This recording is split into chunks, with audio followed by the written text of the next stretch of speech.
This might be the most fought over small town in South American history.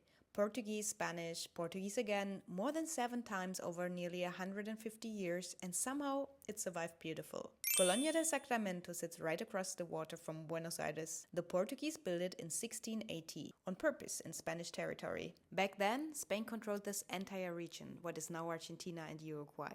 Though this was a provocation, a land grab dressed up as a city. And the real reason? Smuggling. The Portuguese built it specifically to bypass Spanish trade taxes, with Buenos Aires, ironically, as the main customer. What's fascinating about Colonia is that the architecture is literally a layered record of who was in charge. Portuguese colonial buildings sit next to Spanish ones. Some structures were modified each time ownership changed.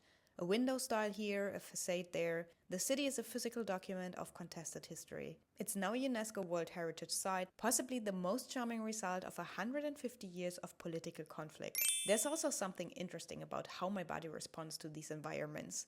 Like narrow streets, human-scale buildings, natural materials, they tend to lower cortisol compared to modern urban environments. These spaces were built for walking, not for cars. I sat by the river for a while, watching the Rio de la Plata. Buenos Aires is literally on the other side, and during sunset you can clearly see the skyline. I kept thinking about how much history is packed into this tiny, incredibly pretty town. Several occupations, 1 UNESCO listing, and 0 bad angles for photos.